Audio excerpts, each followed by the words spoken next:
नमस्कार मंडळी, मी मीनाक्षी रेसिपी मराठीमध्ये तुमच्या सर्वांचे स्वागत करते. सर्वांना श्री स्वामी समर्थ. तर आज आपण स्ट्रीट स्टाईल आपल्याला मोमोज बनवायचे आहेत. तेही त्याच्यासोबत आपल्याला जी चटणी लागते का ती चटणीसुद्धा आपण कशी बनवायची ते बघणार आहोत. तर तुम्ही मोमोज बघतच आहात किती मस्त झालेले आहेत.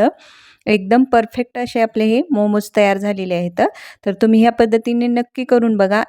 अगदी तुम्हाला बाहेर जाऊन खाण्याची गरज नाही. अगदी घरच्या घरीच एकदम शुद्ध पद्धतीने आपण हे मोमोज केलेले आहेत. तर नक्की करून बघा.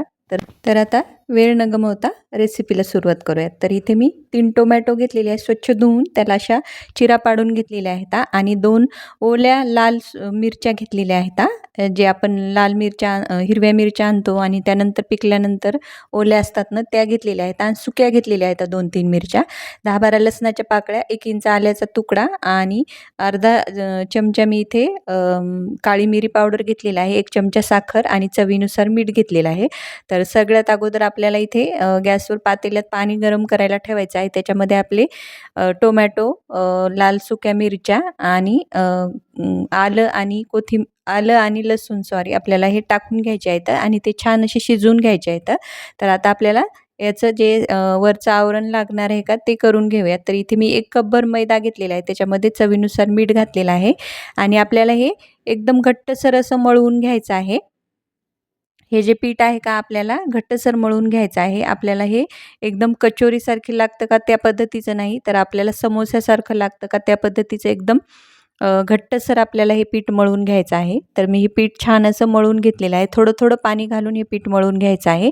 बघू शकता एकदम असं घट्टसर मी हे पीठ मळून घेतलेलं आहे. आता याला एक 15 मिनिटं आपण असं झाकून ठेवूयात. तोवर आपल्याला जे आतलं स्टफिंग लागतं का ते करून घेऊयात. तर इथे मी कोबी घेतलेला आहे किसून आणि त्याच्या निम्मा गाजर घेतलेला आहे किसून, शिमला मिरची घेतलेली आहे चिरून आणि कोथिंबीर आणि मी इथे कांद्याची पात घेतलेली आहे. एक हिरवी मिरची बारीक चिरून घेतलेली आहे, 7-8 लसणाच्या पाकळ्या चिरून घेतलेल्या आहेत आणि आल्याचा तुकडा पण बारीक चिरूनच घेतलेला आहे आणि चवीनुसार मीठ आणि मी इथे काळी मिरी पावडर अर्धा चमचा घेतलेला आहे. तर आता आपण जे स्टफिंग आहे का ते तयार करून घेऊयात. तर चमचाभरच तेल घालायचं आहे, आपल्याला जास्त तेल याच्यामध्ये वापरायचं नाही आहे आणि आपण जे आलं, लसण आणि हिरवी मिरची घेतली होती का ती घालून घ्यायची आहे. त्याला छान असं परतवून घ्यायचं आहे आणि आपले टोमॅटो जे आहेत का शिजत आहेत, बाजूच्या गॅसवर मी ठेवलेले आहेत. आता आपण जे भाज्या घेतलेल्या आहेत का त्या भाज्या घालून घ्यायच्या आहेत. आपल्याला ह्याला जास्त शिजवून वगैरे घ्यायचं नाही. एक 3-4 मिनिटं आपल्याला ह्या भाज्या फुल मोठ्या गॅसवर परतवून घ्यायच्या आहेत. गॅस मोठाच ठेवायचा आहे आपल्याला. तर मी सर्व भाज्या घालून घेतलेल्या आहेत. आता कोथिंबीर घालून घेऊयात. तर मस्त असं आपलं हे स्टफिंग तयार होतं. एकदम आपण घरगुती पद्धतीने हे मस्त मोमोज तयार केलेले आहेत. चवीनुसार मीठ घालून घ्यायचं आहे.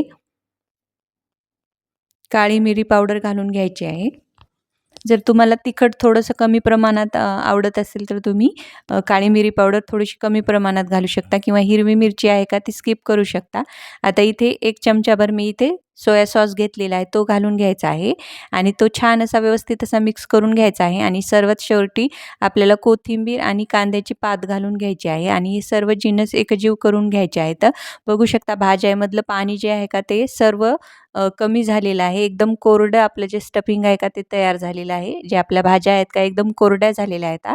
आता त्या काढून थंड करून घेऊयात. आता इथे आपल्याला टोमॅटोची चटणी वाटून घ्यायची आहे. ते आपलं टोमॅटो शिजल्यानंतर मी थोडीशी थंड करून घेतलेली आहेत आणि ते चाळणीवर चाळून घेतलेली आहेत आणि थोडंसं पाणी ह्याच्यामध्ये घातलेलं आहे आणि बाकी पाणी आपण बाजूला करून घेतलेलं आहे. आता चटणी वाटून झालेली आहे.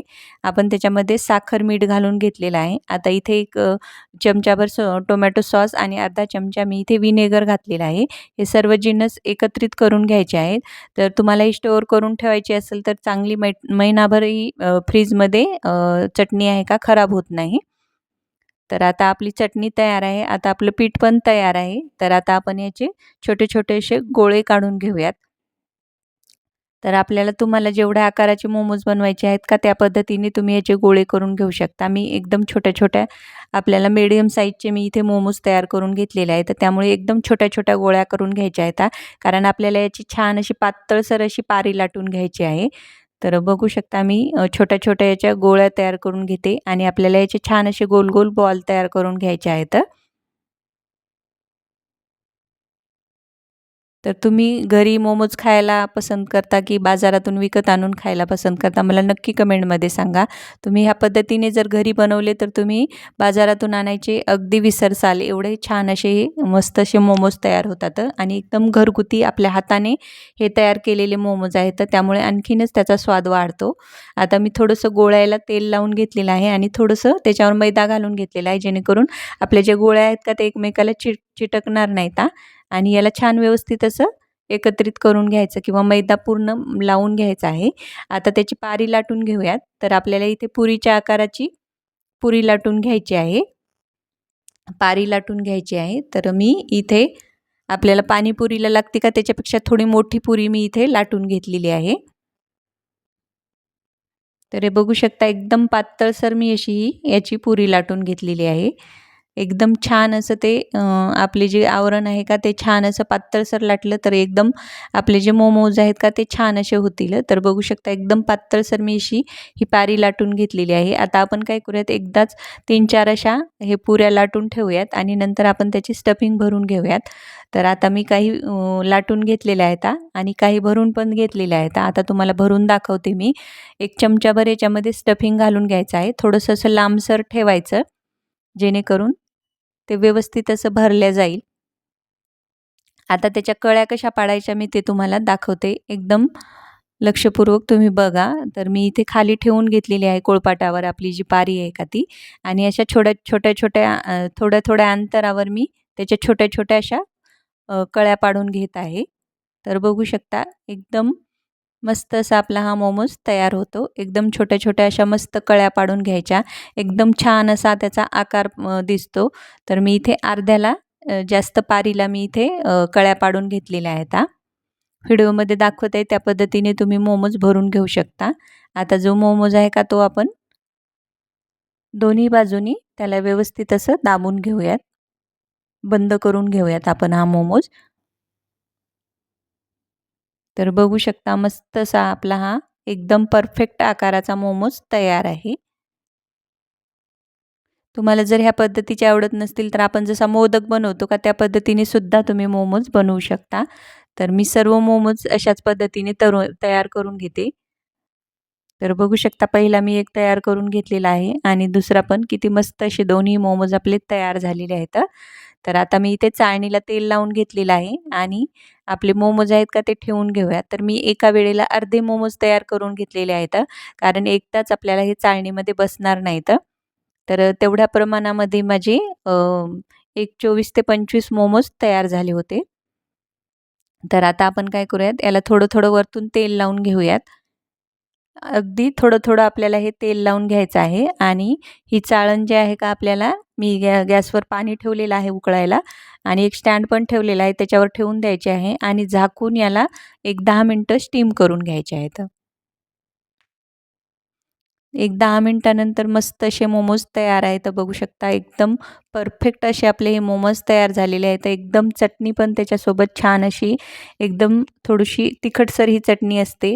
मस्त अशी ही चटणी आणि मोमोज तयार आहेत. तर मग कधी बनवता मोमोज तुम्ही नक्की बनवून बघा. मला कमेंटमध्ये नक्की सांगा तुमचे मोमोज कसे झाले ते. आणि व्हिडिओ आवडला तर व्हिडिओला लाईक मात्र नक्की करा. तर बघू शकता मस्त असे आपले हे मोमोज तयार आहेत. तर तुम्हाला ही मोमोजची रेसिपी कशी वाटली मला कमेंटमध्ये नक्की कळवा. व्हिडिओला लाईक करा, शेअर करा, चॅनलला सबस्क्राईब पण नक्की करा. तर मग भेटूयात अशाच एका नवीन रेसिपीमध्ये. तोपर्यंत धन्यवाद.